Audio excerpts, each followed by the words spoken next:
And good evening, hello, it's me, that D-O-G-G, and welcome to the award-winning Absolute Football Podcast Show. When it's Christmas time, there's mistletoe and wine, children singing Christian rhyme, there are logs on the fire, gifts on the tree, and I get to podcast with Sam, Rebecca, Lucas, and Grimmy. And you all, welcome, one and all. Thank you, everybody, for joining us.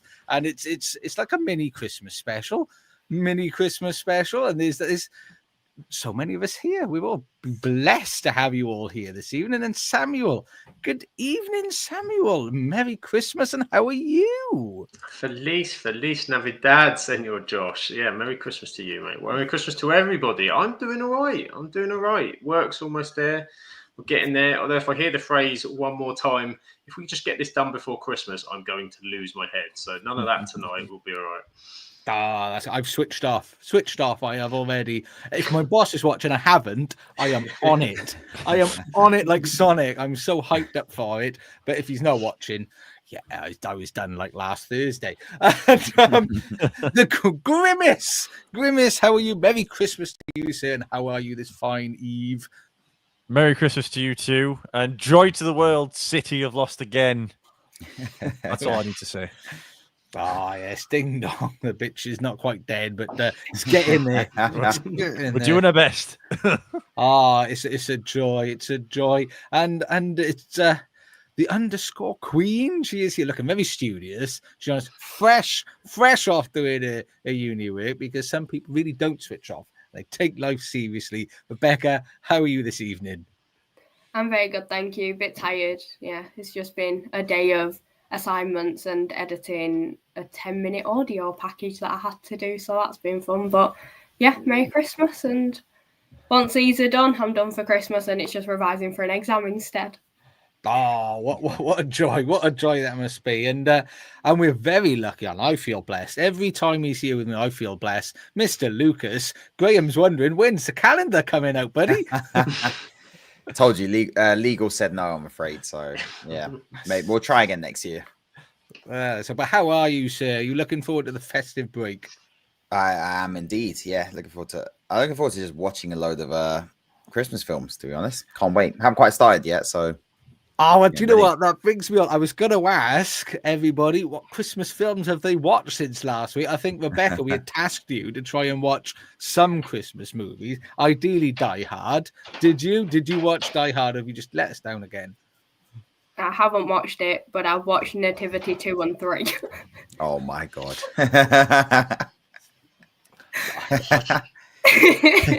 Well, if you like those, you'll love Die Hard. Yeah, that's more oh dear than yippee-ki-yay, isn't it, really? It's like a seamless segue, isn't it? Die Hard into Nativity.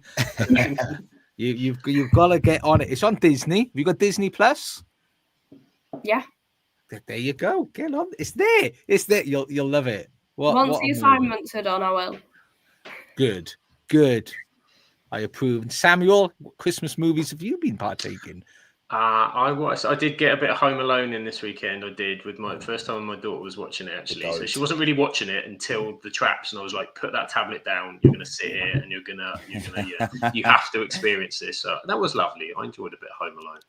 Yeah, do you know what? I watched it. I remember the first time I watched it with my son when he probably was 7.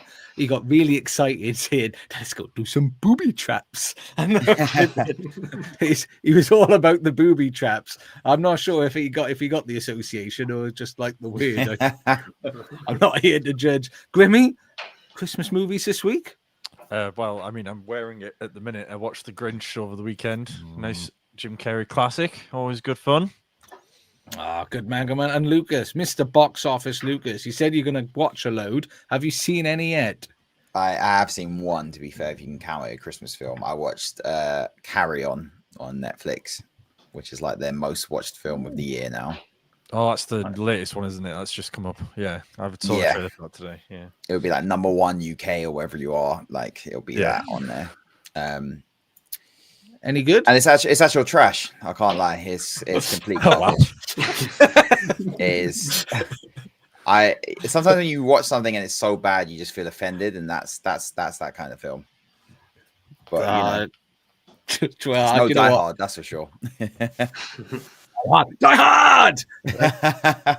Rebecca, you're missing out. Honestly, your life will be a better place for a little bit of Die Hard. But let's get into the chat. There is Zach. Zach joined last week. He's back again for more. Hope everyone is having a fantastic day.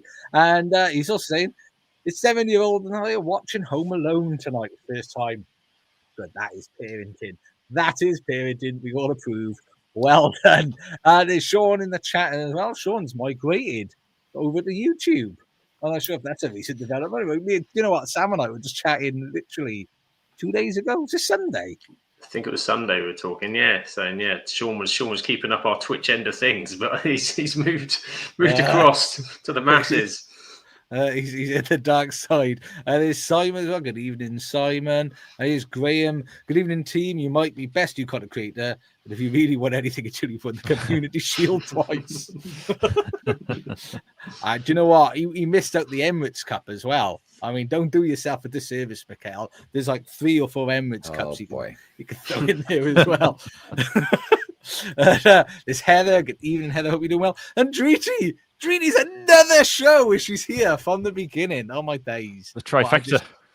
I tell you what, honestly, it's just immense. I just want to say, just when you think you've escaped one part of uni, another part pops up, Rebecca. Is the ongoing curse. And Spenny fan Chris, even Chris, hope you're doing well. And do you know what? I forgot we're a football podcast, aren't we? We're not just a football podcast. We are the best new content creators of football. So let's give it a whirl. And I tell you what, why not start with the goodie, the biggie? Man City 1, Manchester United 2. Do you know this? I don't know which one to pick. I'm not sure who's had the worst run of United games, whether it's Sam or Grimace. But Sam, as a delegated number 2, how did that game make you feel? Sometimes, Josh, football can be wonderful. This wonderful game that we like sometimes produces something so beautiful, something so waited for, something majestic.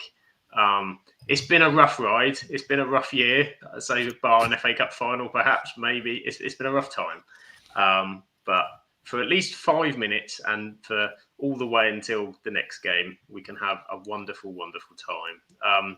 Amad Diallo has raised our hopes for Christmas. He's just brought pep into further despair. It's just a wonderful those two things combining for us, I think.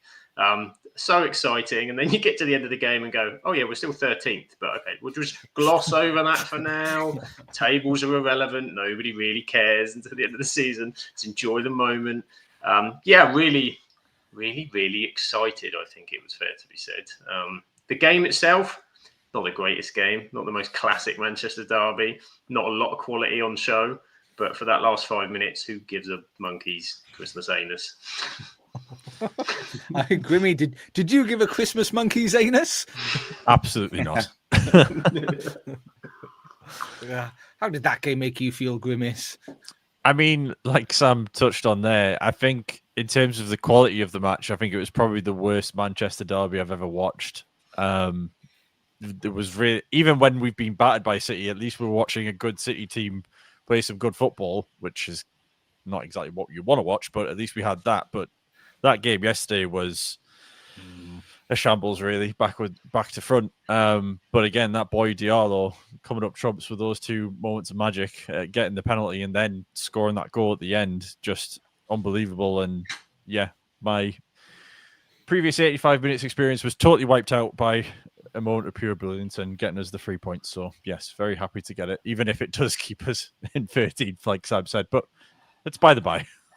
3 points. 3 points is 3 points is 3 points is 3 points. I mean, Treaty's happy, so she's absolutely buzzing. You never know. You never know what can happen in football. I mean, what before we drill into City, I've seen your comment, Sean. Before we drill into to City, though, I want to give you guys moments just to enjoy yourselves and embellish a little bit in United's good performance, because there hasn't been lots. And if anything, I'm fair. No, I am a fair man. So I mean, so is is Harry Maguire having another game? What he's playing superb there, and What are you gonna do? What are you gonna do without him? Well, he's just got these big Haaland-sized pockets. He's walking around like a clown, like a clown this week with those massive pockets of his. Yeah, he played fantastically well. I think, yes, the game was drab, and I think I also saw afterwards. I've never seen a team beat Man City and get so much abuse for the performance United got, because we didn't do this, didn't do that. Yeah, and we know we're in a process. But I thought defensively, structurally, it's been a hell of a lot better since Dameron's come in kind of already. The structure looks better. It's not perfect. We still concede from corners 42% of the time. It's not ideal, but at least that's something you feel might be fixable. If you take the Etihad and the Emirates, we've only conceded from corners. They're places where you'd expect to get picked apart in open play. And I think it suits Maguire on a back three a little bit better. I thought De Ligt had a decent game as well alongside him. We're starting to see Yoro being introduced slowly, which I like. I like that he's not just being chucked in, and we're being a little bit sensible. We're seeing bits from him. So I think defensively, you have to say, okay, the City weren't at it, and we'll come to what the hell was going on with them. But they did what they had to do. There wasn't, apart from the Gvardiol goal, which was a little bit fortunate, and we just didn't defend the box well from a crossing corner again. But didn't create anything. There was nothing, no moments. And the thing I felt was, usually in those City games, or watching them recently as a United fan, there's this constant state of panic when they've got the ball and moving it about that you're going to get picked apart. And I was watching it thinking, I've never seen us have so much possession, particularly at the Etihad. Just, we've got the ball, we're not going anywhere, but at least they haven't got the ball for a change. And we're kind of managing the match a little bit better. And you just felt that maybe a little bit more of control. But yeah, attacking wise, the intent's not there. You could see that the threat consistently, it was only on that right hand side, to be honest. Diallo and Mazraoui looked like they would be the side. Mazraoui. It's working really well with Diallo. That's the only thing you can kind of see, and that was the pinpoint, because you're thinking Mateus Nunes at left back. That's where you're going to get in if you're going to get in, and did really well. So yeah, Harry Maguire. I like the fact that Harry Maguire, with all the stuff he got at him, he actually went away, kind of knuckled down, and was like, right, I'm going to quieten down. I'm just going to focus on working hard. He's not been in the team every week, but when he has, he's kind of stepped up to the plate. And the fact they're talking about a new contract, the fact that we're in a position where they're talking about Maguire for a new contract, and you're kind of going, I don't mind it at the moment, because in a three, it might work a bit better. There's other options. At centre-back's probably one of our deepest positions at the minute, As long as Johnny Evans, as much as I love him, doesn't get another 6-year deal off the back of this, you can kind of accept it. But yeah, much more is going to be needed, but for now, we'll take that all day long.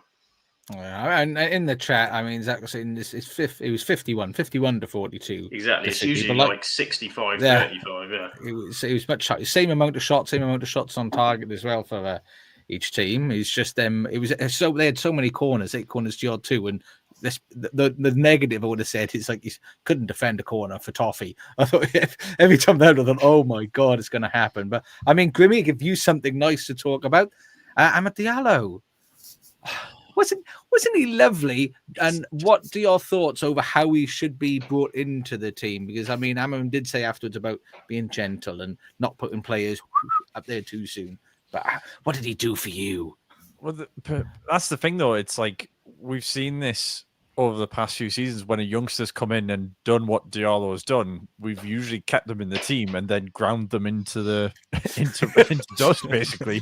Because like Garnacho's not really done much this season, even though the last year he was probably one of the few highlights that we had. And obviously you want to keep Diallo in the team, but then is it going to be detrimental if he is in the team too much? And there is a weird balance. But again, he did have a consistent run with Sunderland when he was in Sunderland's team, and he was able to keep those performance levels high. So it's not like Garnacho who's coming straight in from the youth team.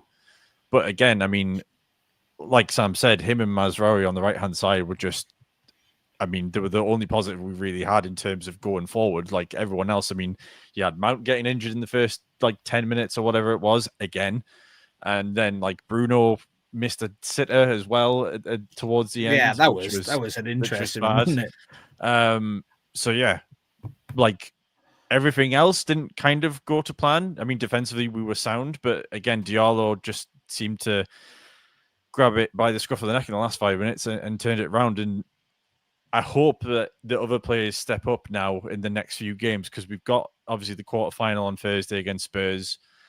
And then I think we've got the likes of Newcastle, and I'm trying to think who the Boxing Day is. I think we've got Wolves. Newcastle around New Year time. So there are big games coming up where if we can pick up a few more 3-pointers, then we might just be able to close that gap to the top 4 a little bit more.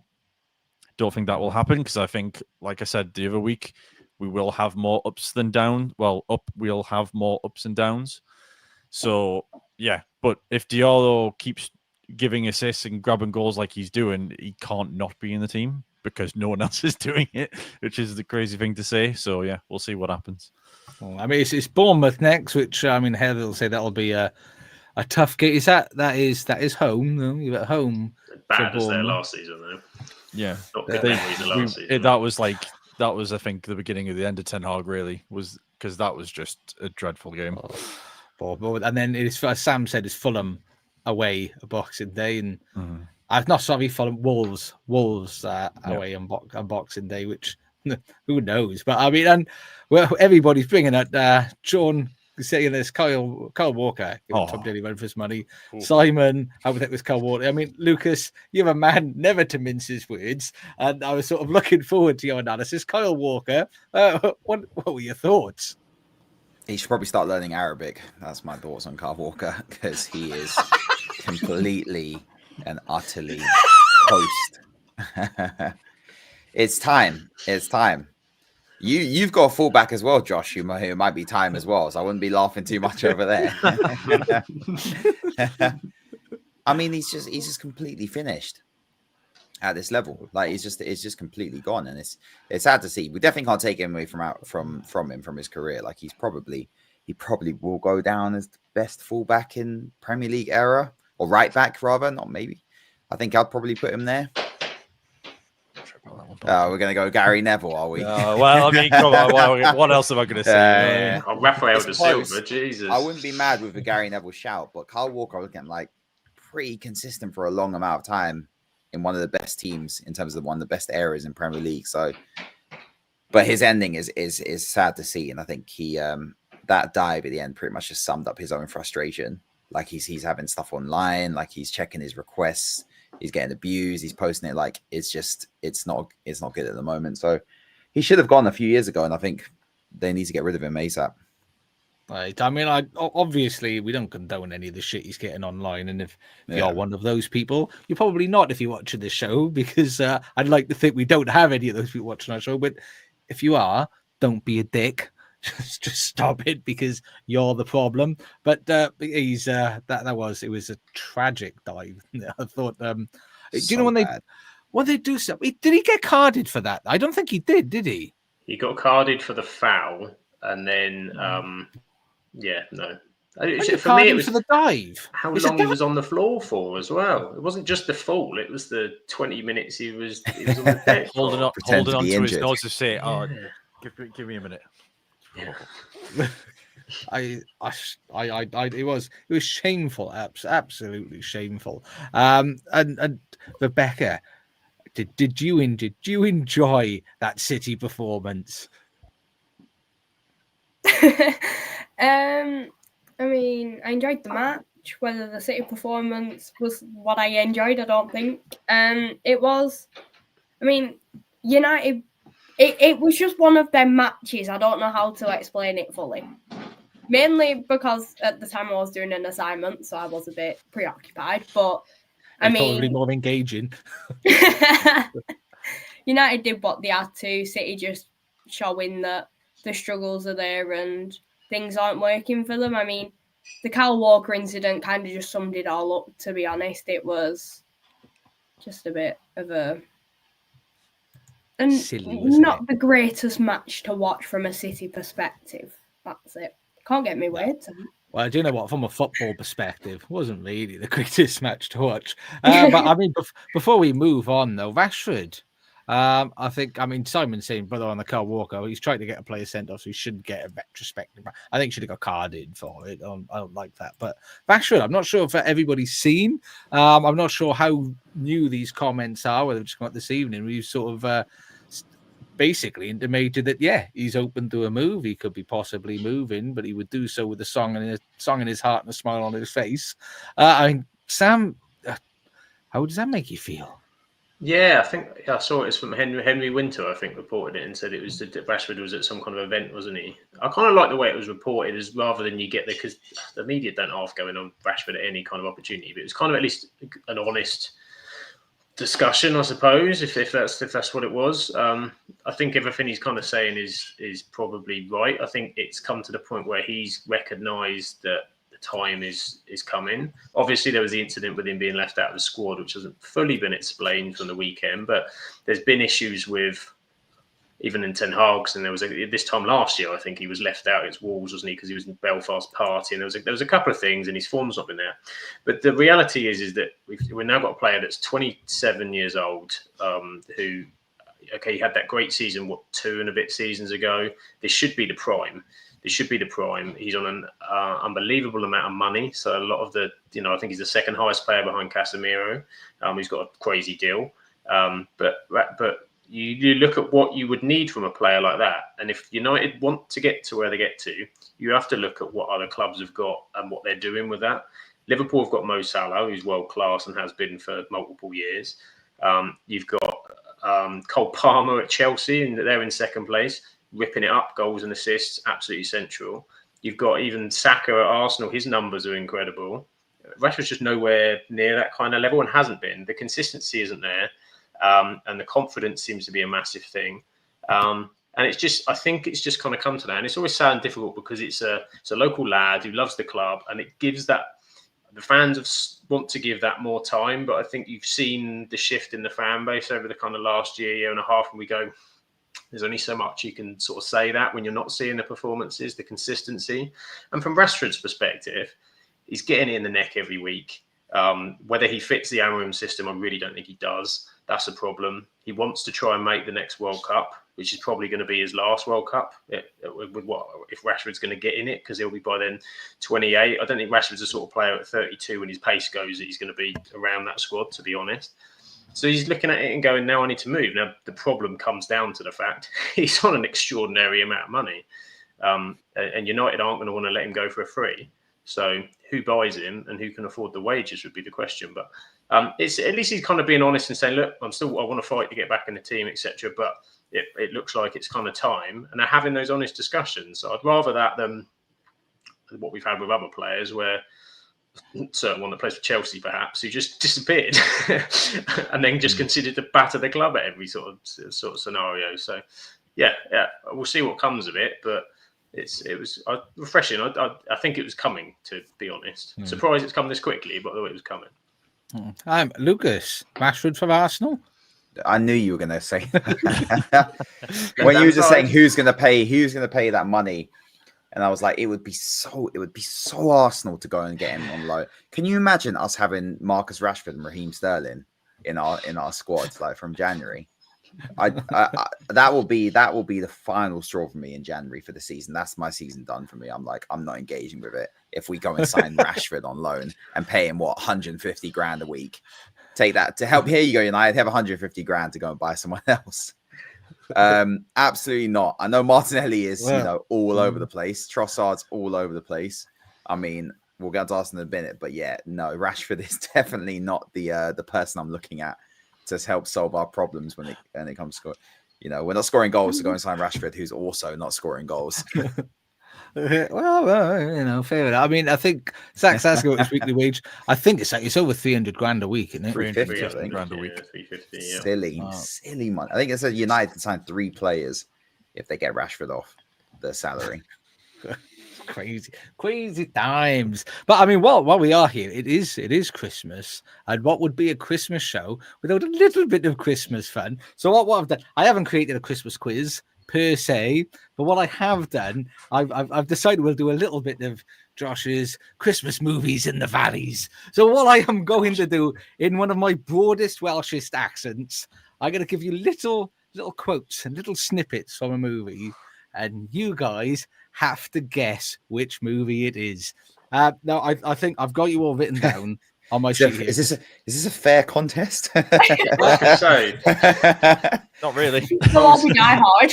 Well, I you know what? have watched 142 films in 2024. yeah, old Mr. Box Office down there. I think Missed has the got a box bit of office. that. Yeah. Do you know what? If I lose this, my credibility's in the bin. That's the one. Do you know what? If you've I watched think you'll be over Mr. Bargain Bin. bargain bin Lucas. Yeah, you'll have to do that calendar then. You'll have no choice. But no, I've written it. I'm going to try and do them in random order. Now, if you recall last year, everybody made interesting honking noises to indicate where they were willing to go. Now, I'm happy people can either come up with their own buzzer, or you can just say your name really loudly. What do you want, your own buzzers, or you just want to say your names? Names. Fine. Spenny fan Chris is impressed with your 142 movies, Lucas. I'm going to do buzzer, actually. But brilliant. Good for you. I'm just All going to shout manner. a random player. I'm going to to shout, trust the process. That's my buzzer. I've got to get myself into the zone, into my Welsh zone. Really lovely, really lovely. This is in honour, by the way, of Gavin and Stacey. And at some point, I've got one Gavin and Stacey quote that I'm going to throw in there. And if you get that, that is worth 2 bonus points. So you get 1 point for getting the movie right, 1 point for getting the character, and then 2 bonus points if you can guess the Gavin and Stacey quote. So here is the first one. I'm thinking, getting to my Welsh zone right then, boys. This is a nice easy one for you to start. Ready? This is keep the change, you filthy animal. Amadeo. Rashford. Let's go ahead, Samuel. Home Alone. It is Home Alone. Keep the change, you filthy animal. And that is from and who said it? The dude on the TV. The dude on the TV when he's using it to lure in the burglars. I tell you what, if you can guess the movie, I'll give you a point for that. But if you can guess Lion the King. movie, no, it's Filthy Angels with Wings. Is what the film. No, here we go. Into the next. Let's forget it's into the the next actual one. movie, that one. I always thought it was fake when I was a kid. Yeah, me too. Actual film. Filthy Angels with Wings. It is indeed. Here we go. For the next one now. You've such a pretty face. You should be on a Christmas card.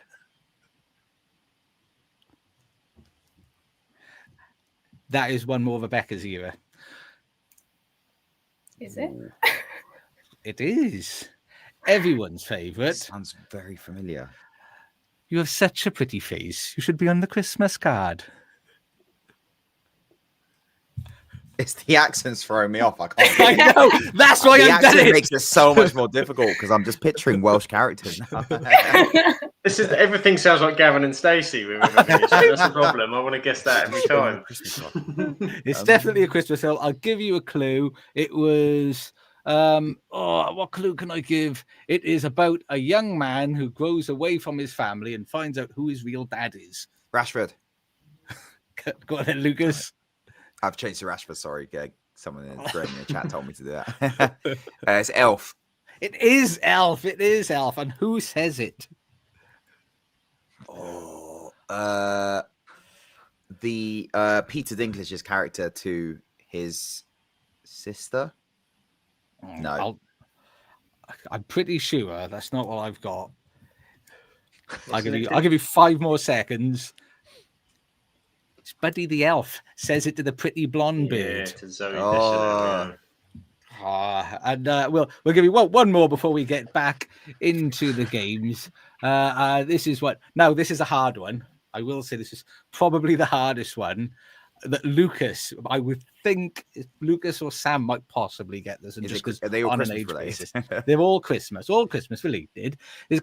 Can I refill you with eggnog for you? Get you something to eat? Drive you out to the middle of nowhere and leave you for dead? Grimmy. Oh, go on, Grimace.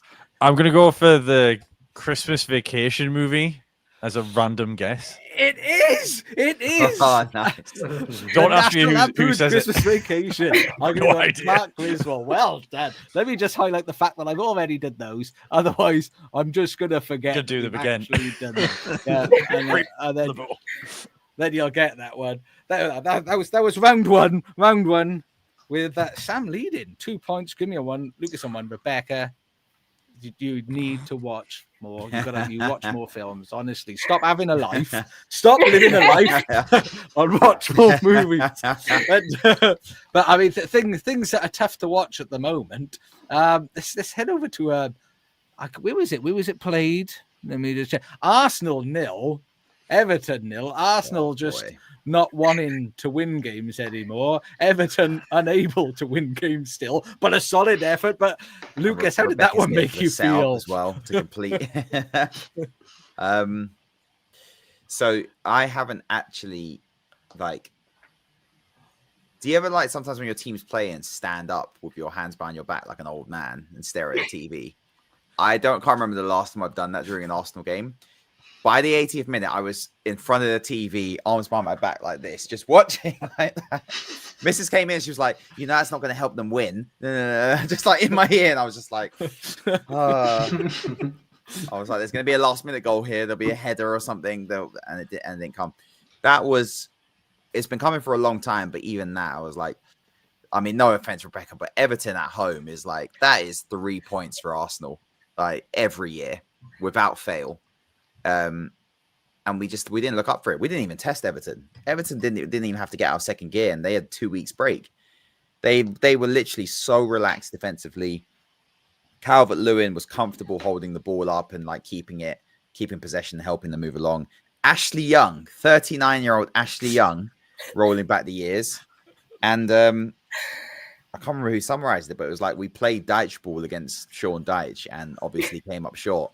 So, yeah, Sean Dyche held a mirror up to us and said, oh, you want to play set pieces and cross the ball into the box?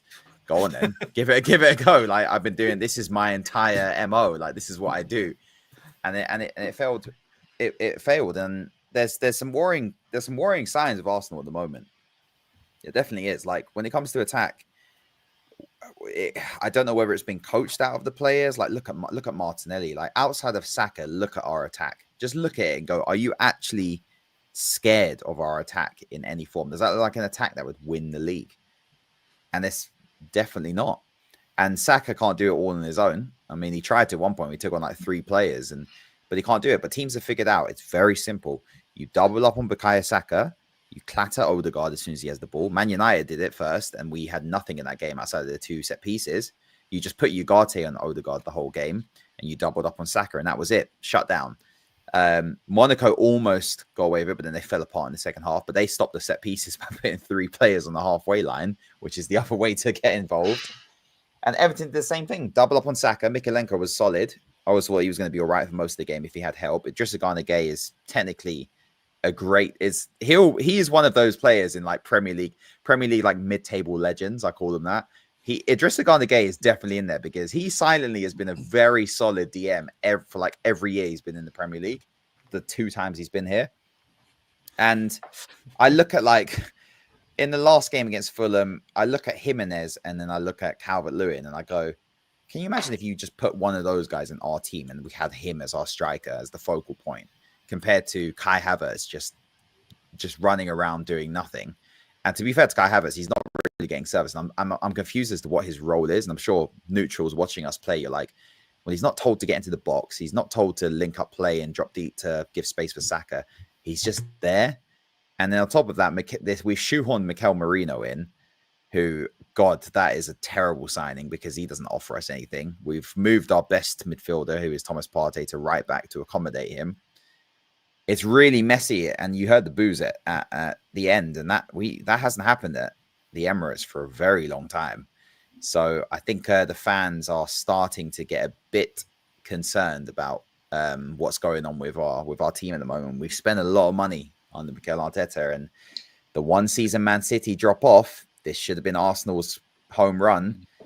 And we are in a top 4 race. Let's be completely honest. But in saying that, the top 4 race is basically a title race as well at the same time. So it's so tight. But the last 2 seasons, we've only had to compete with Man City. Now, Chelsea and Liverpool, outstanding so far. Chelsea, I think, are playing the best football. Liverpool are insane. To go 10 men down, and that's the difference between us. We go 10 men down, we defend. Liverpool go 10 men down, they batter Fulham in the second half, and probably should have won that game.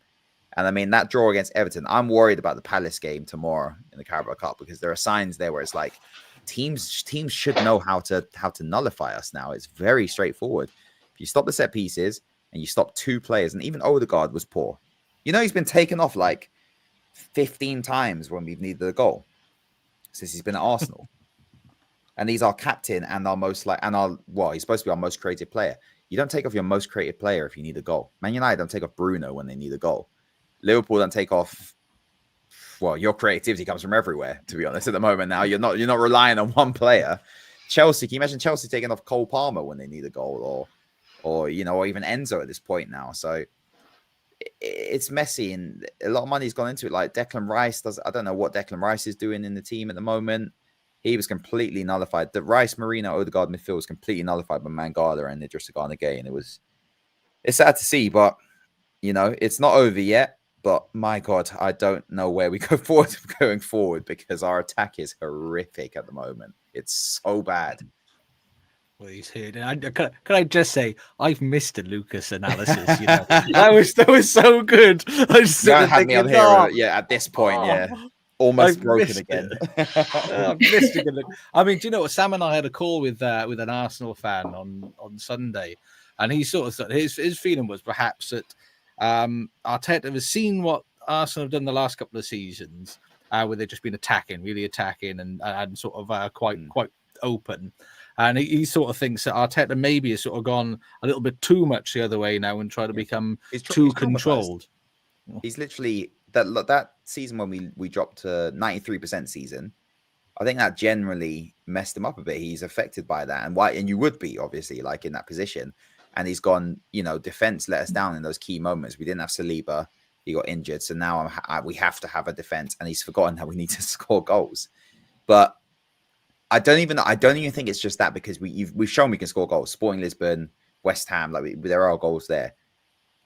I think this is going to sound crazy, but the Declan Rice and the Havertz situation and Xhaka situation, I think that trio has become a bit of a problem because Rice was, if you remember, when we let Xhaka go, Declan Rice wasn't bought to replace Xhaka. He was bought to replace Thomas Partey because we were one of the things of getting Thomas Partey to leave. So he was supposed to come in and be a DM, and then Havertz was bought to be our other mid to replace Xhaka. Havertz was bought. Remember, we played in midfield when he first joined, and that didn't work. And then they realized, well, we spent 165 million on these two, but our best midfielder is still Thomas Partey.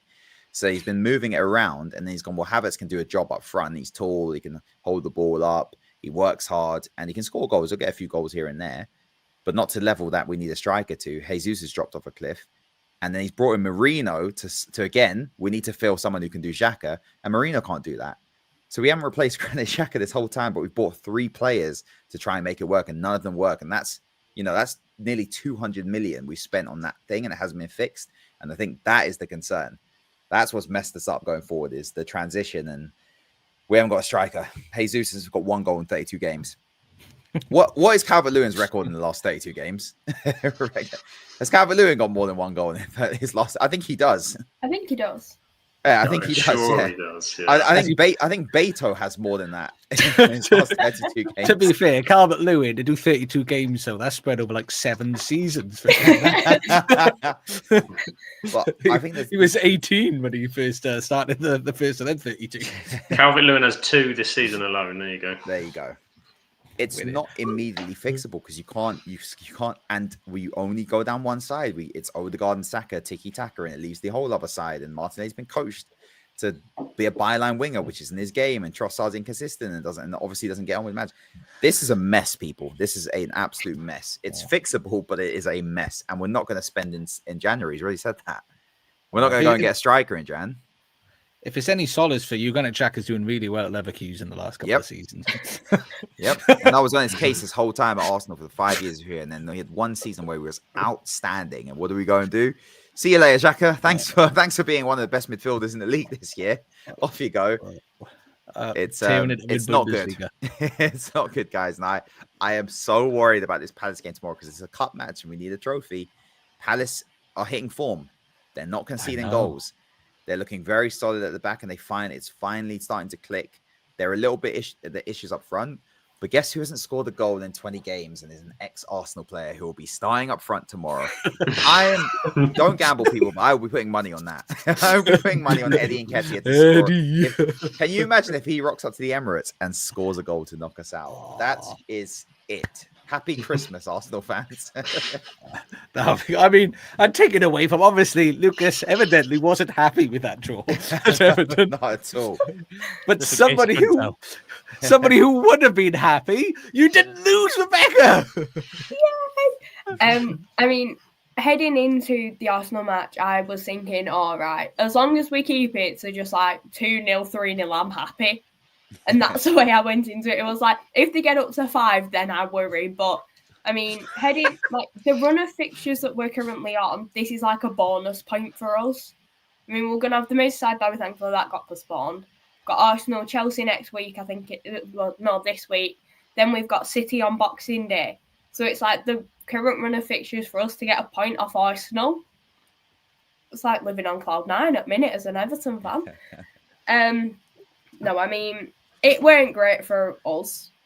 There were many times, I think Jared played in Arsenal and you had a few like one-on-one chances. But fair play to Pickford. If it wasn't for him, I think it would have been the 5-0 that I feared. It was just...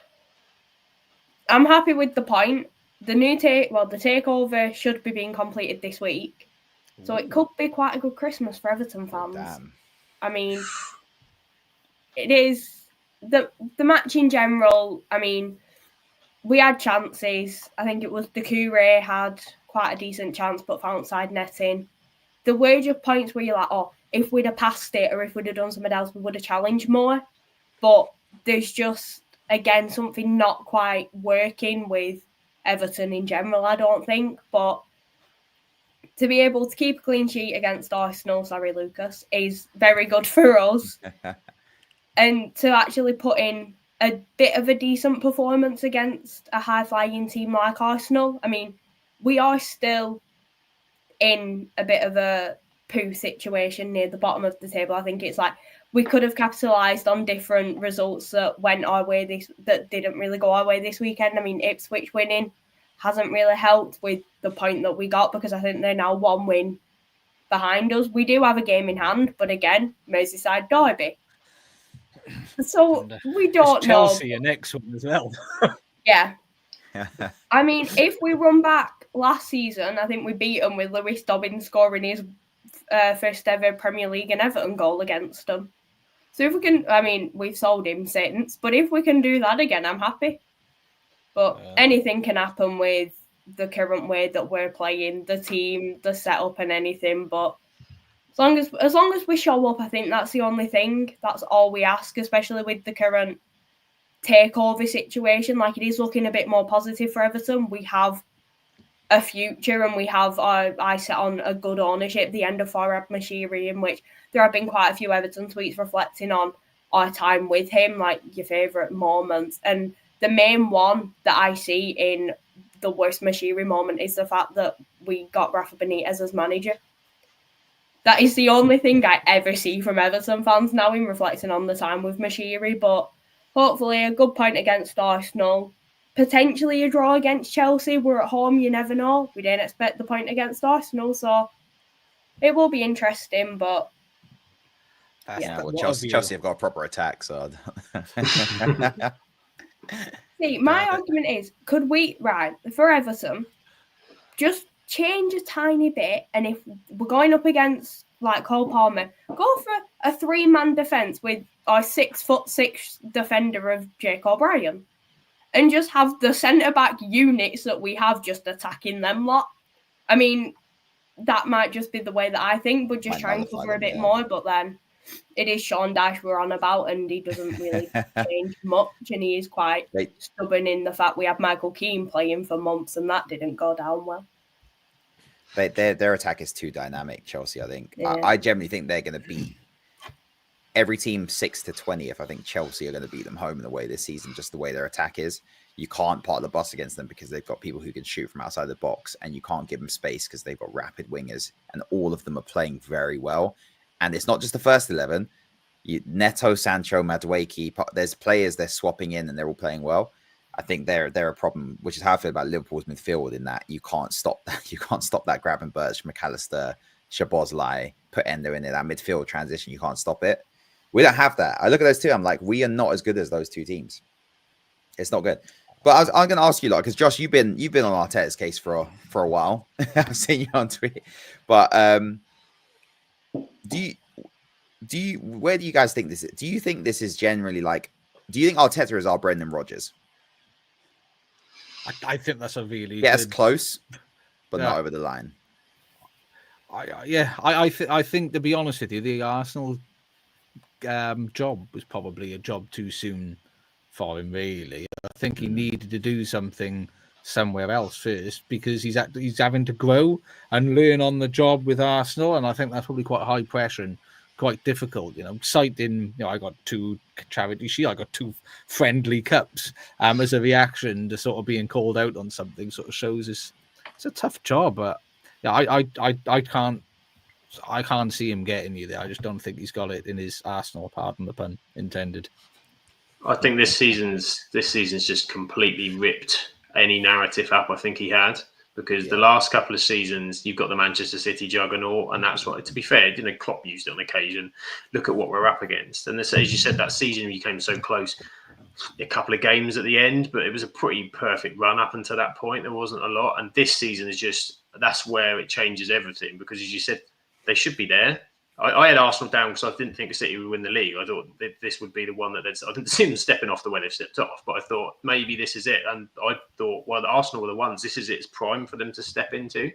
And I think that criticism is what's coming off now with these crazy statements. And I think we're going to start to see a little bit of a flaky. It's going to start to get a bit nasty again. If these results carry on, then definitely. I mean, my question... Back the other way, Lucas, is what do you think of the whole Edu going stuff as well? Do you think is there turmoil there behind the scenes? Is that all that it's not all been rosy? He's gone to recruitment? Forest, right? The Forest group. Yeah, I think those two have been like that's been a partnership for this whole process, and the way they phased it out has been Arteta seeing the players he needs or the positions he needs. Edu goes and gets them, and together they're part of the transfer committee. So no player is signed at Arsenal Football Club without Mikel Arteta giving the green light. It doesn't happen. So I think him leaving and the way things have gone on post it is very telling that he might have jumped ship before things get nasty and they're disagreement. I think that it's starting to look bad. But I think I do think tomorrow is huge. And I think Palace can be smart here. I think Glasner's an experienced coach. He's got a European trophy, for goodness sake. Like, he can be very smart here because he knows if Arsenal don't score in that first half an hour, the crowd is going to get, and we're at home, the crowd is going to get very angsty, and then it will seep in the players. It, like you said, Sam, it can turn very quick. And I said from the beginning, like, I think he's proven himself a very effective coach. He can coach a great system, but the way this is going, we're going to look back on this like it's Poch at Spurs. Poch did the exact same thing at Spurs, 89 points, exact same points total, I think.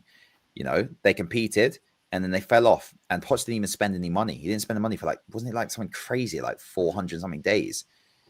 They played great football at 1 points. They were playing the best football in the league, but they never got over the line. And I think that wasn't necessarily on Poch's fault. Like, look at Tottenham. Like, come on, it's not an easy job to win a trophy there. Yeah, no matter how good you are. Yeah, but weird. But I think we're going to look at it and go, it's the same thing. And someone showed up the points. I should have brought it. The points tally at this point in the season over the last 3 years. This is the lowest of the last 3 seasons. And actually our projected points, I think it was 84, 89, or the other way around maybe. We're on projected points for 71, which is 2 more than Emery got in the season when he finished 5th. Can I play devil's advocate though? Like when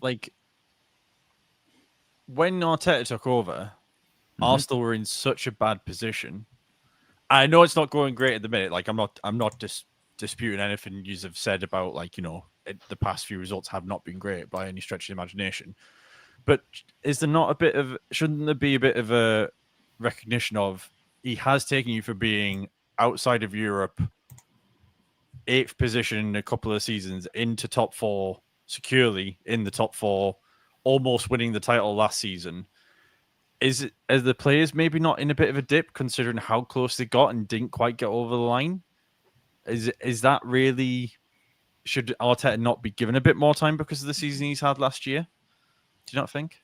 It's a fair challenge, but when you say disarray when he took us over, I think we weren't great. Emery, it didn't have us. We were losing a couple of games. We were losing, a bit. We were struggling to score. But we were only 6 points off top 4 then. All right. We were like 11th, but we were 2 wins away from top 4. I think 4th and 3rd. We weren't actually like this relegation threat inside. Arteta had this in there as a relegation threat inside for a little bit.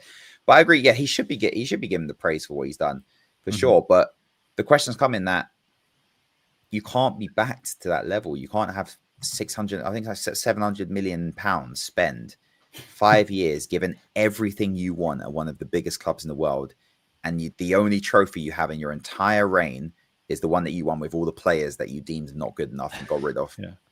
That is what it is basically. Because if you honestly say, if we had gone, right, Unai Emery, look at what he's done at Villa. If we've gone Unai Emery, you can have 650 million over the next 5 years. Any player you want, get rid of any other player you want. And can you honestly say you don't think Emery would have won at least one trophy in that time frame with that level of backing? Well, probably not.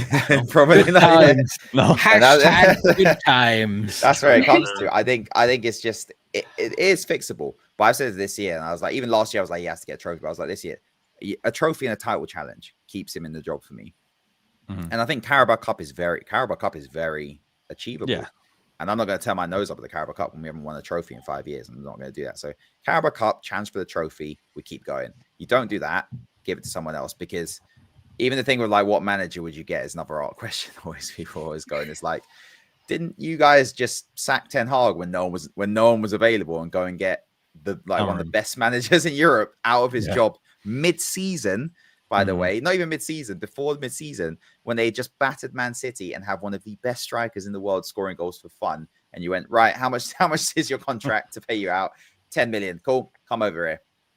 Everyone's available. You just got to pay for it. Yeah. So Lucas is happy, really happy. Merry Christmas.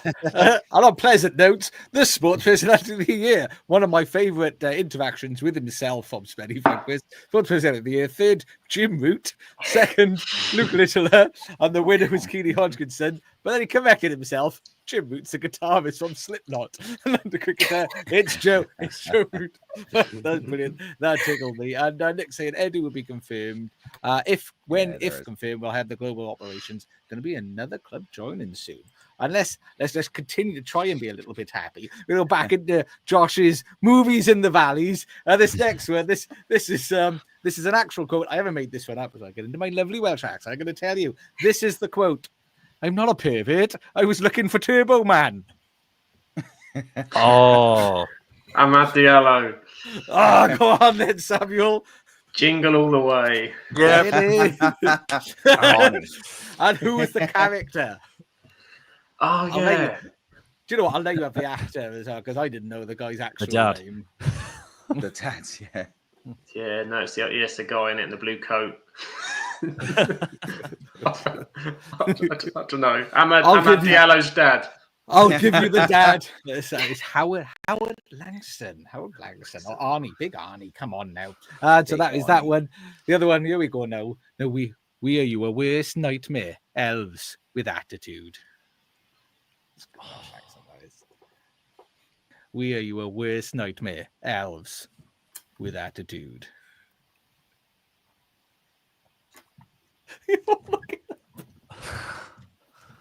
It's up there somewhere. I'll give you a clue. It's an old one. It's got there's a contract. It's all based around a contract after Santa falls off a roof. And it's in the comments. Rashford. Oh, the toffees. Oh, you're too slow, Rebecca. You're too slow. God damn it. Lucas. Is running behind. It just came to me. The Santa Claus. I'm gonna give Rebecca a point as well, just because I will take. She's got a little bit of lag, but I tell you what, Rebecca, you can get an extra point if you've got any idea who said it. Just take a guess. I've never watched it. Listen to the quote. Listen to the quote. Were you a worst nightmare? Elves with The effigy. elves. Yeah, it was an elf. It was an elf. Oh my god. Oh man. And one thing about trains, it doesn't matter where you are going. What matters is getting on. Grimmy. Go on, Grimmy's grimace on that one. I'm gonna say Polar Express. Oh, yeah. It was the Polar Express, and who was it, Grimace? Whichever character Tom Hanks was playing at the time. Tom Hanks. I'll take Conductor. Tom.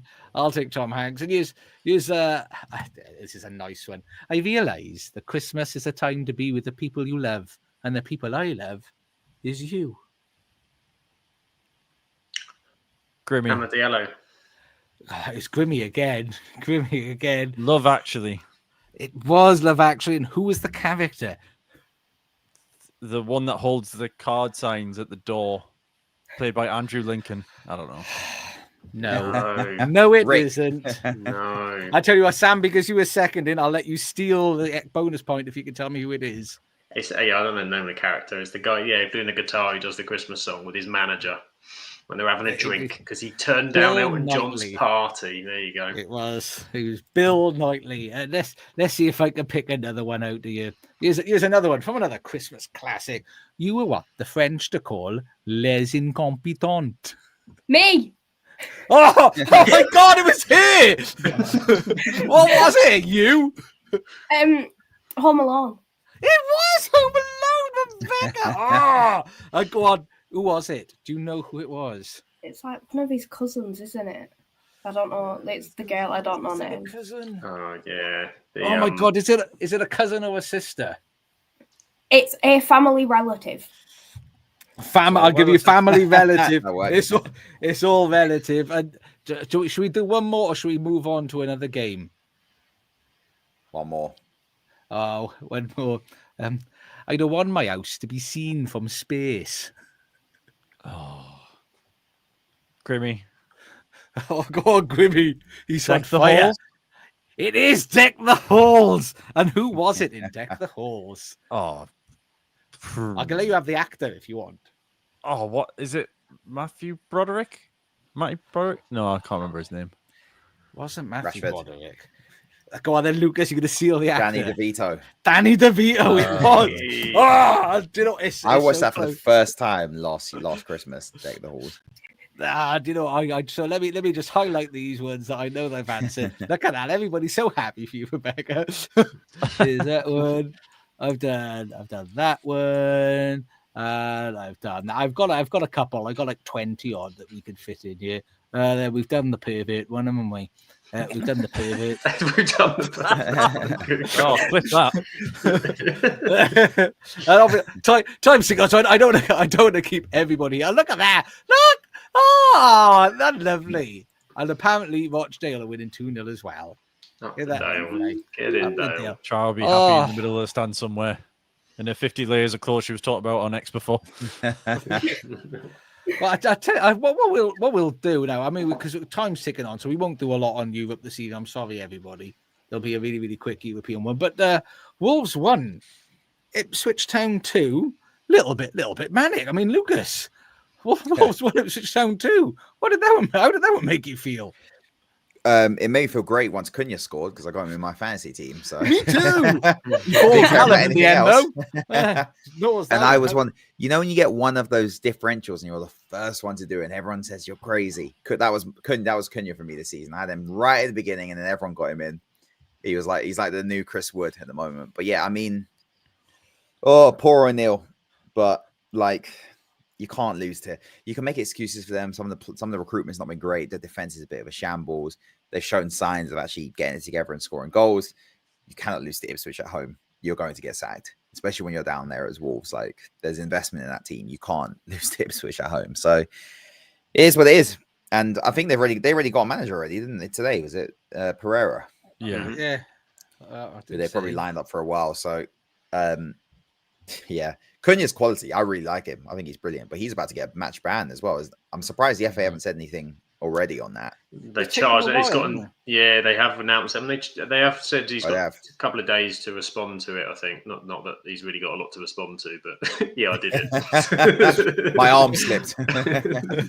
I accidentally smashed him in the head with my forearm and ripped his glasses off his face. Honestly. But good on Ipswich. It would be nice if, are we 2 years in a row now where all three teams have come up and been relegated, or is it one? I think it's two, right? Isn't it? It was last year, and wasn't the year Luton. before was Forest and all of that, wasn't it? Was that Forest and Fulham I think season, so, or was yeah. that the season before? No, I think that was before. I think Forest have been there for a while now, no? Yeah, I think this is their third season, Forest. Because they had the Last year mental was year where they Luton. spent Yeah, all exactly. the money, didn't they? Last I year thought was last year was their Luton, second Sheffield. season. Yeah. So 20. What was it? We're talking about 22, 23. They all 22, played into 23. one. I've had too many They relegation do. battles. Everton survived. I know that. Rebecca. Yeah, I mean, that's the last 5 years. Like, you should know. You're always looking at that side of the table. Oh, no, Leicester Leicester went leads down, in didn't I they? try and get them all out my head. Yeah. So Leicester already in the Prem. So Stress it's only up. 1 year. There we are. So It'd just be apparently nice because I don't want the Premier League to get into that the gap widening between the Premier League and the Championship to the point that these teams don't stay up. But the money they get, they don't invest like to that level anyway. Like they just don't. Ipswich haven't, but it'd be nice. I do like Ipswich. I think they give it a go. They're like this year's Luton, but they're a bit more organized. They just haven't got the personnel to compete. But I would like if they stayed up.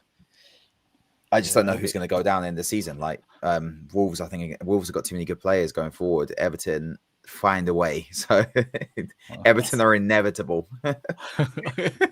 They're just going to grind it out. They're just going to They're pound just it. inevitable. Just And Palace, there. like again, too much quality.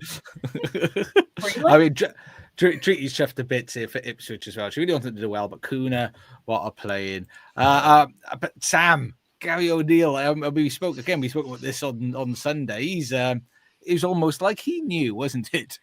I think the writing's been kind of on the wall, isn't it? For I think the last couple of weeks at least. They had that run after their bad start, and you thought, okay, but then you look at their last 4 games and it's been poor. Sides they just can't defend to save their lives. I mean, what's that? No. They lost say Bournemouth at home. You can lose because they've been playing well, but say no offense, Rebecca, but 4-0 against Everton is going to absolutely sink you. West Ham and Ipswich, but I mean.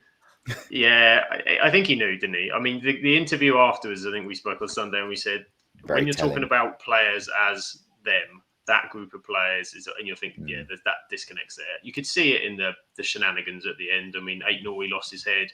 Cunha's probably there going, for goodness sake, what the hell am I doing here? Like, you know, I'd be surprised if someone doesn't have a go in January. And that's where I think Wolves might be in trouble because surely you can get Cunha on a decent deal. They're going to try and appease him, but I imagine he's looking at this going, what the hell am I doing here? This is messy.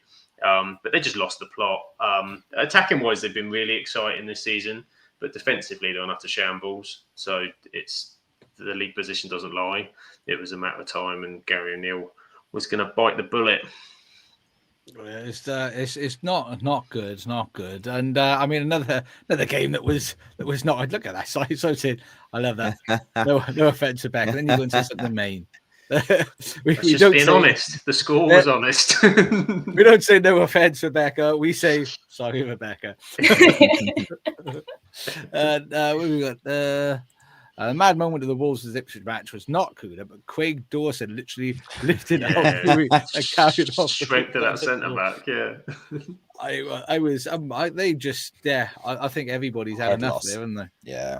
Just nobody wants to play at Wolves anymore. And I genuinely fear for them now after that, because it's not their first head loss they've had after a game either. This is like their second. We had the Lamina thing, and he changed the captain midweek, didn't he? And it's just there's massive unrest for a manager to come in that to the English leagues is an unknown. I think he's done things at Porto. I think he won a couple of titles there, and he's been out. He's been out in Saudi, isn't he? So I think his background was Porto and Olympiacos. But he's a complete unknown to the Premier League. So you just don't know what you're getting, and he's walking into a box of crazy by the sound of it. So he's that Fenerbahce. And quite a few Brazilian club, Corinthians, Flamengo, and then went to South. He's very experienced, like some big name, Olympiacos, Fenerbahce. So he's used to Shanghai. crazy then. yeah. Fenerbahce It's experience come in handy there. Is that what they typed into Google? Manager for box of crazy. It's sad time. I mean, there's many fans saying two sides sack the manager, and Southampton. I mean, I tell you, let me just double check the score, because that was. I had to double check it because it was Spurs. So Southampton 0, Spurs 5. I mean, Grimace. Let's head over to you, Grimace. How did that one make you feel? Similar to Lucas with the previous game, because I had James Madison in my fantasy team, and you know, great call. I have Brennan Johnson in, and he's doing nothing. So I took Sonny out. Yeah, I suffer from that curse quite a lot. I mean, I've taken Chris Wood out twice this season, and he's went and got like double digits in both those games. So it happens to the best of us. FPL. Yeah, that's FPL in a nutshell, isn't it? But yeah, I mean, in terms of the game, I mean, I expected Spurs to win based on how Southampton have been, and I didn't expect them to maybe win 5-0. But again, it's that Spurs conundrum that we've seen time and time again over the course of this year, where they've went and battered a team, and then probably next week they'll somehow end up losing when they shouldn't, or vice versa. So, yeah, good win for Spurs, gets them on the right track again. And then for Southampton, it kind of just sealed the inevitable downfall of Russell Mountain, really. I mean, we said it a couple of weeks back on the pod where we were questioning, like, if they're genuinely seeing a long-term project with him and staying patient, then by all means keep him. But if he keeps getting these really bad results, which he did, then he's not gonna last very long. And unfortunately, he just didn't change style. He didn't even try to make them more defensive or anything like that, and they were just too error prone. The few times I've seen them this season, they've given away so many goals from playing around at the back too often, or not just getting it out and into safety. And I think that's just what's done them in the end. And yeah, so they'll probably now go beat Liverpool in the quarterfinal tomorrow, hopefully. So, Spurs declared at halftime. Russell Martin just didn't adjust the Premier League. I mean, and let's be fair, in that game especially, they were crap. It's not just that was. It was awful. Yeah, it really was bad. But there's adjusting to the Premier League. But we've seen teams that have come up who weren't expected to be there, like Luton last year, were still able to compete and almost take it towards the end of the season, like very last day of the season, and be able to, you know, have a relegation battle. Southampton aren't anywhere near that at the minute. And I don't even think a change of manager is going to change that, really. It's going to take probably a good chunk of money being spent in January if they're going to try and stay up, which I don't think they will do, because I don't think the money's not there. And I think they said, like, pre-season, like they're like 2 steps ahead of where they thought they were going to be by this point. So I think Southampton are pretty much down at this point, and I can't see them turning it around. But again, when the style of football the way it was, it's not really a surprise, is it? I mean, so we've had 2 teams near the bottom in Wolves and Southampton, both changed their manager. And I'm going to say it, sorry, Rebecca, as a fan of a team that has that sort of battle most seasons, but always managed to get their way out of it. What do you think that they need to do to try and get up that situation? Pick either team, and what do you think they need to be doing? Rebecca's an Everton fan. She's going to say nothing. Stay down there. Nowhere near me. Yeah, very true. I don't really know, because you look at Southampton, their one win has come against us. They've been through their last 3 managers, 2 of which have recorded 1 Premier League win, both against Everton. Oh, no, so play Everton as the solution. That's that it just then. sums it up for you. So if you want to do well, if you want to survive relegation battle, beat Everton. Play Everton. Yeah. Does that make you feel better, Lucas? Yeah, what does that say about? At least you're not getting relegated, Lucas. You know. This is true. Yeah, I can hold on to that. I mean, Nick's saying in the chat that Kuna faces a minimum 3-game ban, but should be treated the same as Kudos with a 5-game ban. I think, to be fair, he's smacking someone in the head, and it was the pulling the guy's glasses off. That reminded me of like Jose Mourinho's eye poke. That's something from a cartoon. It wasn't It's even like apparently- a player, was it? It's just like Yeah. It was one That's of what their I think is staff worse. because he It just wasn't took in him the off and game. threw him on the floor as well, didn't he? Kudus was reckless, but it was in the game. It was in the heat of the Yeah. moment. Like Cunha's was outrageous. Like an elbow just- to the back of the head is That's like pretty assaulting dangerous someone on the stuff as well. street. Like, Yeah, that's exactly. insane. He could have seriously injured him. It's thinking about it. That's exactly what it is, isn't it? Just going up to some man and blow, It's smack just- him. Bang. To be your glasses, blow. You don't need them anymore, do you? Ooh. Just one favor. Can they at least tell us before Saturday 11 a.m. Yeah. If they could do that and be so kind, because I've only got one transfer and I kind of don't want to spend another 4 points. Well, no, I've already Please. got to get rid of one of the other Wolves idiots out of my squad first. If I can deal with him I this got week both and of deal them. with Cunha the Dumb next and week, dumber. both of them. I left the full-time whistle and was like, oh, not great, but, Cunha scored and stuff. I was like, hang on. What the hell's happened here? You can't even use the new manager bounce thing because their fixtures are horrible. So it's like they They need to go. also love scoring own goals. I mean, you had Craig Dawson scoring 2 for Everton. Was it like Matt Doherty got 1 for Ipswich? Like they're on a run of own goals at the minute. It's scary. I feel for the fans because this is completely unexpected. I mean, everybody sort of thought that they'd be building and quietly look quite good when they had that dodgy run and just haven't recovered and have gone mental. They decided that that's it. We don't want any more. We're going to go kamikaze. But bless their heart. Sean say in their chat, decision will be made for Friday at the earliest. Oh my days! That does me no good. That does my FPL team absolutely no good at all. And what else? There's other chat that we missed out. Heather said she had Pickford, Mbeumo, and Gabriel. He's out of reach on her bench.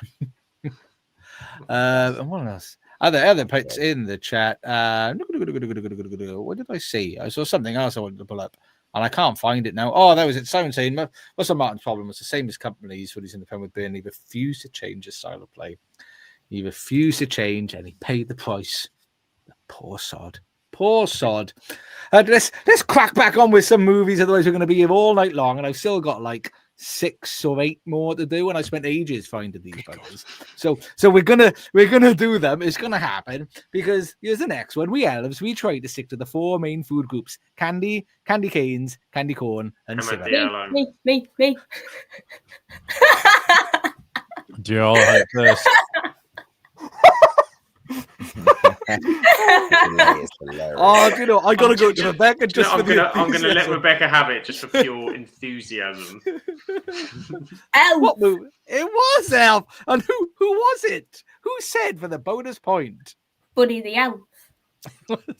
Full name. You should have said no. You're wrong, Aladdin. It's where we're on. We're on 1 hour 13 for the clip. Oh my days.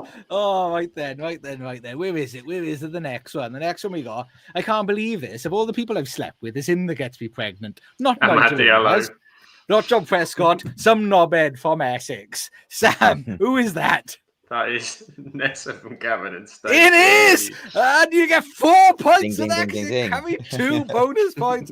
Oh my days, mate, that's a stormer. That is a stormer for you there. And here's the next one. There's always time for a bow. It's a hard one, this is. Grimmy. Me. Oh, great. It was grim. You were too slow then. Me. You I only had did one me. breathing in instead. Love. I'm going to say that's Love Actually. It's not. It's not. There's not. There's Oh, not. I see you're Becca, thinking. you're gonna Grimmy. steal. That's what you're thinking. Is it the Grinch? It's not Yeah. the Grinch. Huh? It's not the I thought it Grinch. was. There's always time for a bow. Guys, did you know? Did you think it was the Grinch, Lucas? I thought it was the Grinch as well. It's not the Grinch. I'll give you a clue. It's got Father Christmas in it. He's got 2 sons in it. Santa goes missing, and one of his other sons takes over. I'm giving away the whole plot line here. I'm going to spoil it for the kids if I go any deeper into it for all the kids watching. Does nobody know? How can I give it away? There's always time for a bow. It's got lots of elves in it.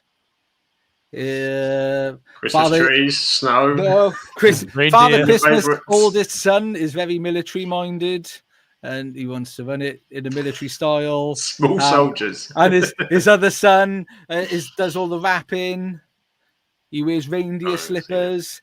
It's got come on. Father Christmas, his dad in there, Granddad Christmas. Red who one. has it's I was just thinking that, to be Do you know fair. what? Oh my This is god! It's not Arthur the Christmas. It's Arthur No, I've Christmas. never seen it. I really haven't seen a lot of Christmas films, you know. Oh my god! I can't believe none of you got Arthur Christmas. Unbelievable. So here's the next one for you. Tomorrow, you become a man of business. Tomorrow, you become a man of business. I told this to a friend at work, and he got it like that. Grimmy? Go on then, Grimmy. Scrooged. Oh, it's close. It's not Scrooged. It's the same story, though. Yeah. That's a big Aye. clue for everyone. Grimmy. Go on then, Grimmy's going again. Christmas Carol. Muppets Christmas It's Carol. not. It's Muppets Christmas Carol. It is. And do you know who it was? Michael Caine's character. It wasn't. It was Sam the Eagle telling Michael Caine's character as a young boy when he graduates from school, tomorrow you become a man of business. Come on, you need to do more with your kids. Oh, right. Let's find another one. You can mess with a lot of things, but you can't mess with kids at Christmas. Oh my god, that sounds awful. I'm going to clip that right before your earlier comment and put them back That to needs back. to be What's clipped. 116 for that clip? Oh god. You did not think that one through. I didn't read it out loud before now. That would be. That's for the archives. Yeah. Does anybody know it? Because I'm not reading it again. I'll give you a clue. It's a Christmas classic. We've already covered the first one of the films out of 5. There are now 5 of them. Home Alone. It is. It is Home Alone. Do you know who it is, Lucas? Home Alone. It's Home Alone 1. It's not. It's Home Alone 2, actually. The hotel manager. It's not. It's anyone want to steal before I give it away? Donald Trump. Is that your honker, Hooter, or is that your answer? No, that's my answer. Both. All right. No, Both, it's not. I'll give you all one more chance. The pigeon lady. It's Marv. Kevin McAllister, you bunch of losers. Oh my god. I need to read another one now. I'm Santa Claus, Teddy, not Yoda. That's a new Empire one. Strikes Back. Come on, peeps. It's on Netflix. That was a narrow down. I think it's an exclusive. Is it Carry On? Yeah, what's that crap It's film not. we watched the other day? Yeah. I'm Santa Claus, Teddy, not Yoda. It's got the main actor is also That's stars definitely as a character called Snake in Escape from New York. Go on, 142 films, Lucas. So the actor is not Jeff Bridges. The other, yeah, it's no, No. the other one. I was mixing him up with the other guy. With the other God. guy. You lot on your Christmas films. It's on Netflix. It's got Goldie Hawn in it as well. It wasn't Goldie Hawn's character, but it's got Goldie Hawn in it. Kurt Russell's in it. Kurt Russell is who I was thinking of. That well done. So Graham knows. One more chance. I'm Santa Claus, Teddy, not Yoda. Who do you think would have said it? Santa Claus. It's Santa Claus. I'm going to give it to Lucas because I'm dying by it. From the Christmas Chronicles. Oh my God! Here's a nice one. Christmas. Oh, here's a nice one. Now I have a machine gun. Oh. Grimmy. Grimmy, come on, Grimace. Die Hard. It is Die Hard, and who said it? John McClane. He didn't say it. Did he not? He didn't. Okay. He wrote it. Does anyone want to steal for who said it? Trick question. Are you going into the steal? Hans Gruber. It was Hans Gruber read it because he had written it on the dead man's body. What a but film. See, Rebecca. you're missing Spoilers, out. Rebecca. And let's smash through the rest of these before we get into Europe. I think we'll do these. And I've read that one. I've done that one. I think you're really beautiful, and I feel really warm when I'm around you, and my tongue swells up. Grimmy. Oh, Grimmy. Elf. It is Elf. And who said it? Who said that wonderful line? Buddy the Elf. It was Buddy the Elf. Oh, That's lovely. been the answer every time there's been an Elf one. Exactly. Here's another one. Put that cookie down. Oh, I could do it in another accent. Put that cookie down. Rashford, Go on then, Lucas. Kindergarten Cop. That's not a Christmas film. You got it. Ahmad Diallo. Go on then, Ahmad. I'm going with another jingle all the way. It is another Damn it. jingle all the way. They're the same film. I'm just going to... Predator. I'm going to give Lucas a point for the actor. I'm sure he has a didn't get it. cookie saying in kindergarten, or is it who told you could eat my cookie? That's it. Not, Yeah. not put that It's- cookie down. Oh, Yeah. sorry. Wrong cookie quote. Wrong Damn it. cookie Come on, quote. you got to get your cookies in order. Which ones haven't I done now? There's only a few more that I haven't done. Here's another one. Please, sir, I want some cheese.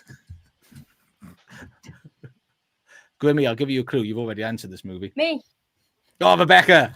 Muppets Christmas Carol. It is a Muppets Christmas Carol. And who was asking for cheese?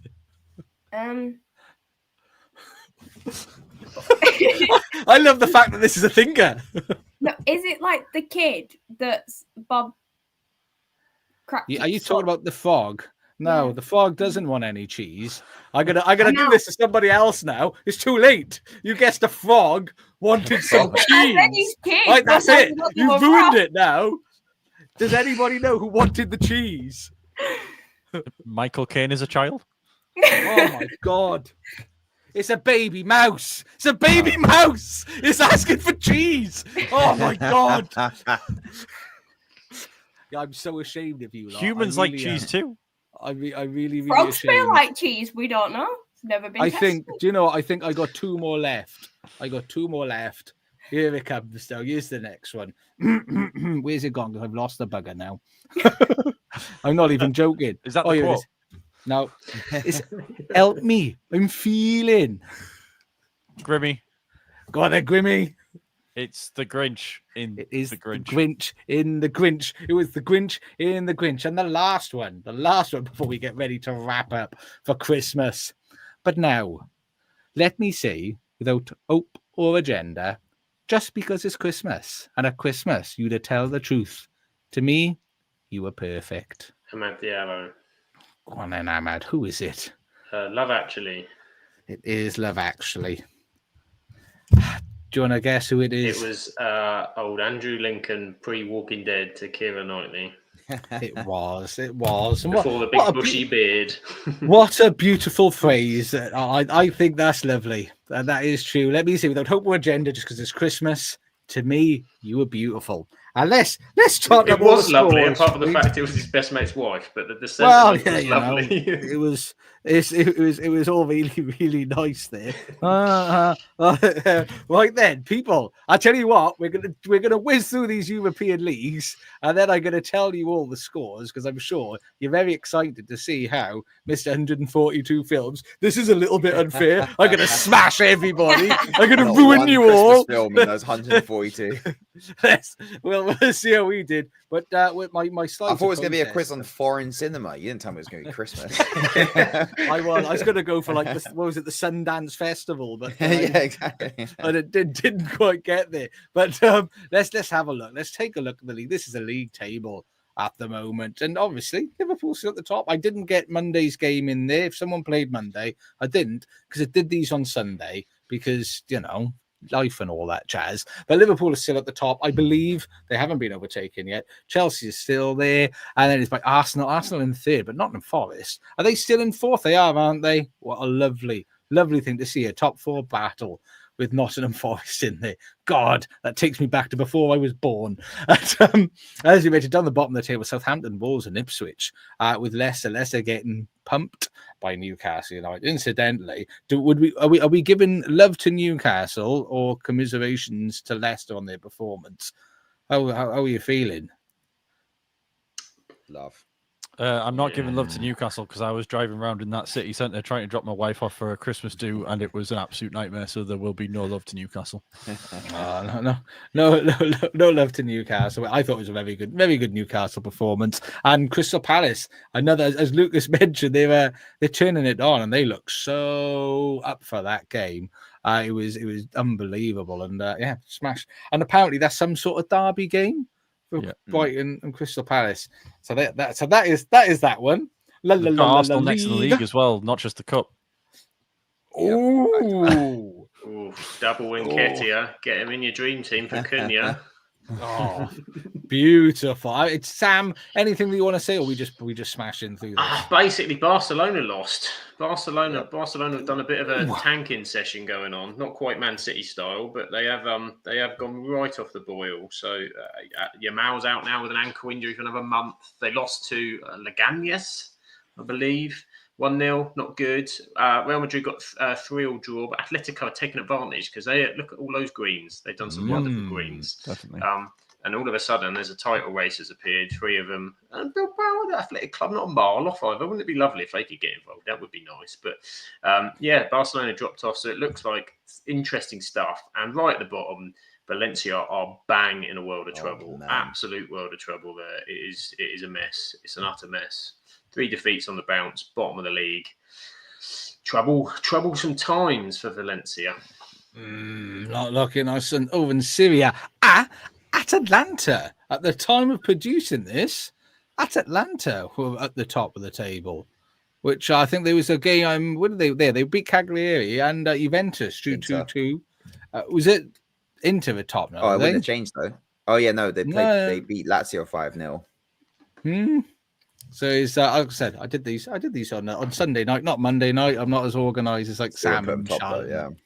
But yeah, I'm loving that. I'm loving seeing that up there. It looks, I think that's good looking. And I can never pronounce this right. Lucas Venecia is at the bottom.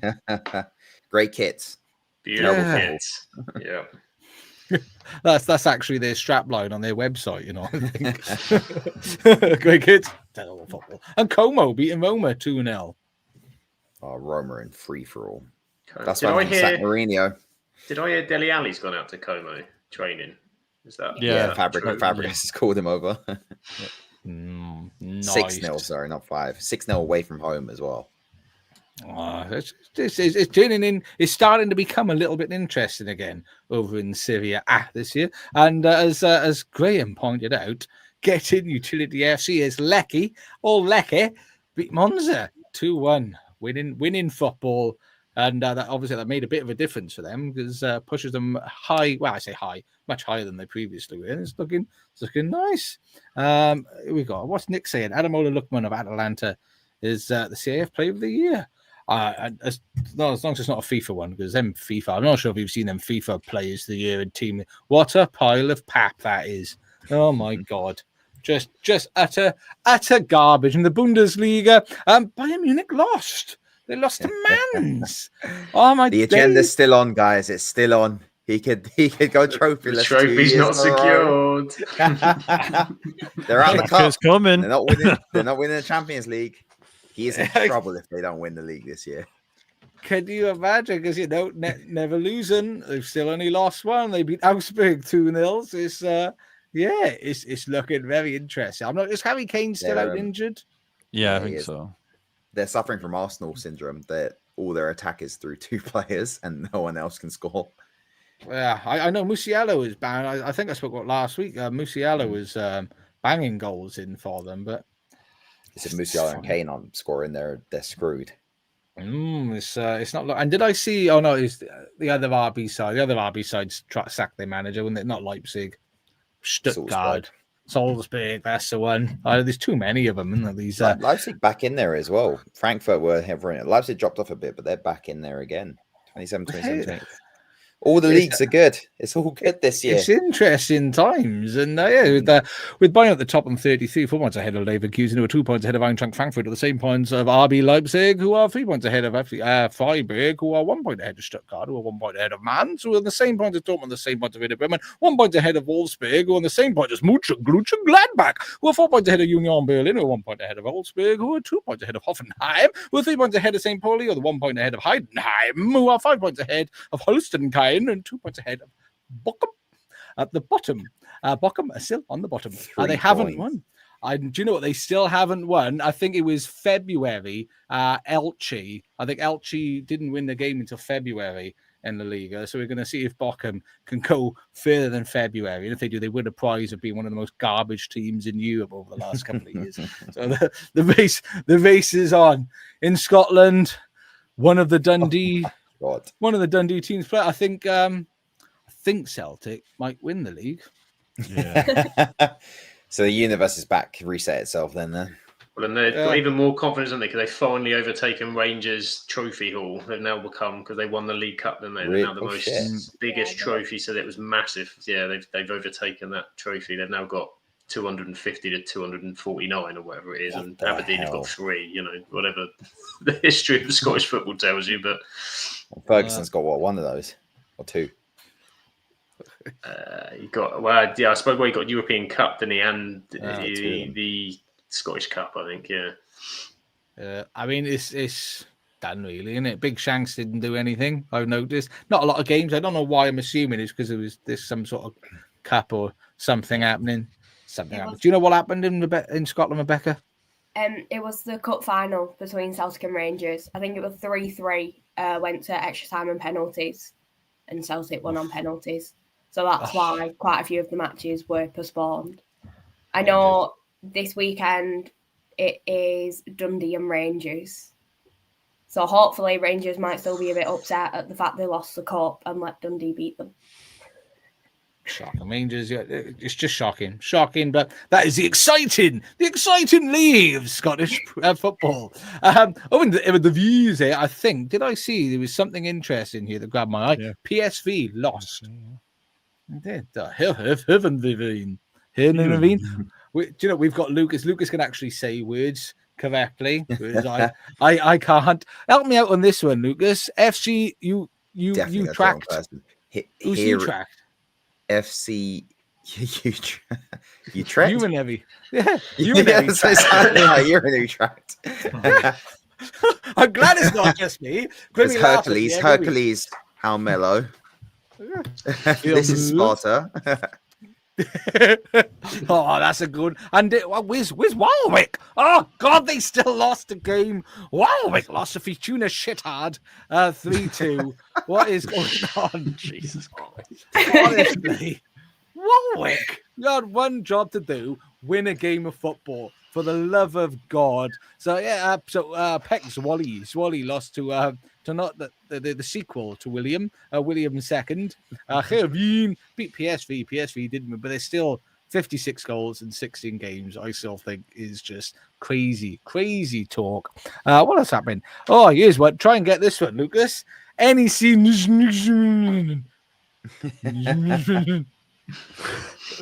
Who are they? That is, I'm not even going to attempt that. I bet you it's pretty easy. It's just like there's like 3 letters which are silent. It's just like it's Megan. It's Megan. Yeah, NEC Megan. What do you think, Rebecca? How you pronounce it? NEC. I'm not. And then you got Breeder. Breeder lost to Ahzed Ahmar. We've already said Fortuna Shithard beat Warwick. And 20 beat Groningen. And Ajax beat RB City. So what a beautiful. So you got one right. You got one pronunciation right. Yeah, Ajax. Got that one. And Ahzed Ahmar. Although I don't think they appreciate the German pronunciation. And League. We still got them out. PSG don't count anymore. They spoiled the league. They just made it boring because they keep winning. I can't remember who's fourth again. Oh God, Lille, is that it? Yeah, that's Lille. LOSC. I've only told you that like the past 4 weeks in a row. And it's like 15 games in. Pretty well. Do you know what? Doesn't it look like a much more attractive league this way? All right, look at that. We've got like Monaco what? back. How far ahead of the unnamed team? It can't be that much, right? This year, close to Mbappe. Unnamed amount of points. 7 points. Ahead. They haven't lost a game yet. But they're only 7 points ahead. Yeah, they've drawn a few, but I was going to say they must have drawn quite a few then. they've drawn Scores many goals. 40 goals. 40 goals in 15. Yeah. Fair enough. Jerks.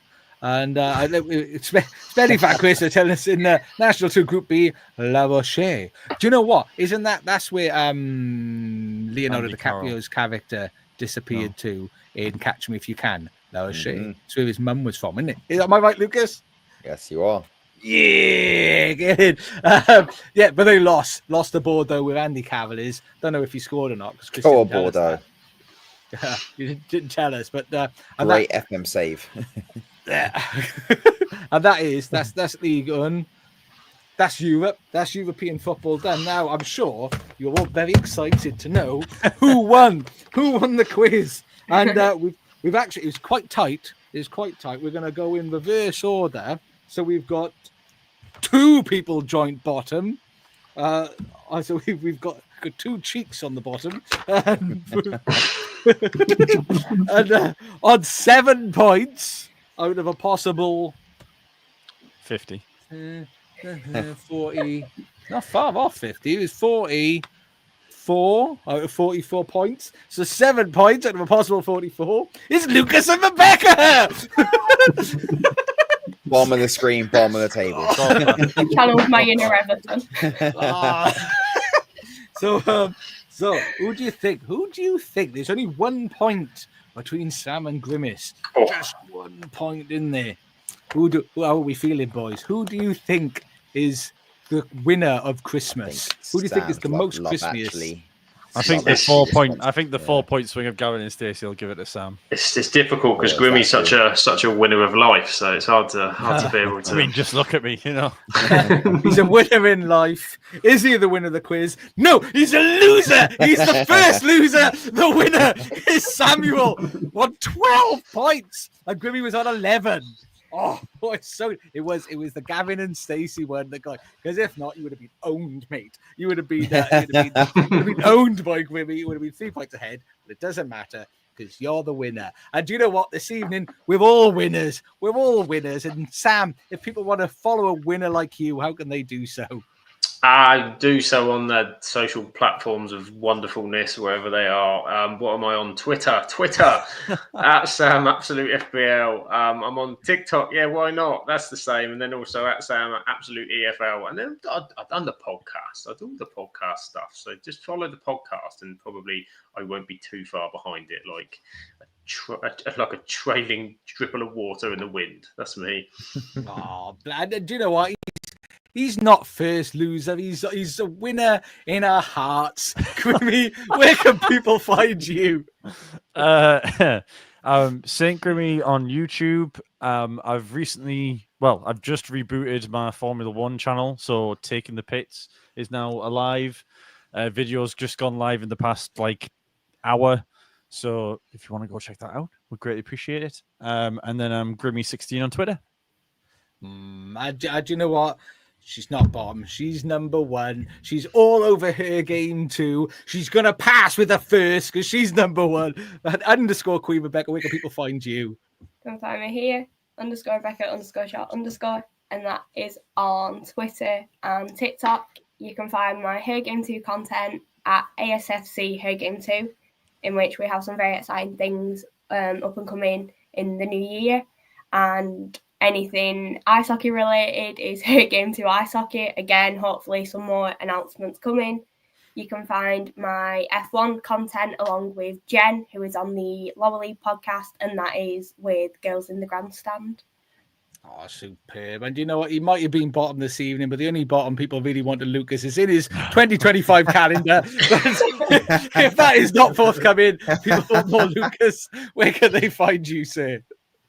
They can find me on, not in the calendar, that's for sure. They can find me on TikTok now, mainly. Box Office Lucas for all your film and TV recommendations, reviews, and news.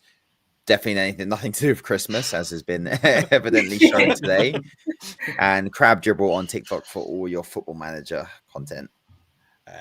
Please do check them all out. And of course, if you're watching on YouTube, hit the subscribe button. It's free. And every time you do, an angel gets its wings, which is such a beautiful thing to see.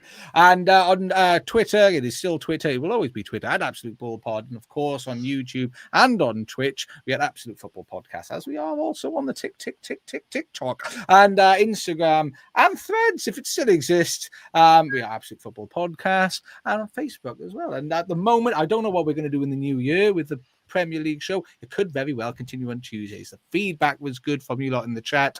Depends on the team. Depends on how Sam and I decide. It could be Tuesday. It could be Monday. Who knows? Keep your eyes peeled. But on Wednesdays, it is #Team Chaos, all things women's football. And they've been, I don't know what they're doing this week. Sam, are they doing anything exciting this week? Yeah, going to be. I think they're just doing a roundup show, and there'll probably be some Christmassy jazz. But I can confirm Freya's back. She's been allowed. She's been allowed the night off after the very exciting baby news of last week. So Freya, I can confirm, will be on tomorrow. Oh, that is superb. And then on Thursday, the Wowdy Wabble, headed by Charlotte, a Christmas quizzing. Whole show of Christmas quizzing. It's going to be a hoot. A hoot. So make sure you check that out. And Graham is right. I do need the updated graphics. Sam hasn't sent them to me. I have. I think you'll find you haven't found them. Yeah, I haven't found them. You sent them to me. Don't know where they are because that's how. And look at that. Isn't that nice? Thank you, Dreety. Really appreciate it. Christmas film discussed. I know Gremlins mentioned. I did think about Gremlins. I got to be honest with you, but I couldn't find anything that reached out and grabbed me, unfortunately. Lucas, are you seeing Sonic 3? I haven't seen the first two, actually, but I do want to watch them. Yeah, 142 films. You've not seen Sonic. Good God. It's outrageous how many films have been released. I hate it. Not enough time in the world. It's shocking time. But thank you, everybody, for joining us. Thank you, team, for being with us. Thank you, everybody, for watching. And just remember, I've realized that Christmas is the time to be with the people that you love. And the people that we love is you. Thank you, everybody. Have a very Merry Christmas from the Monday team. Merry Christmas. Happy New Year. Enjoy your time with your family. We love you lots. TTFN and ta-ta for now.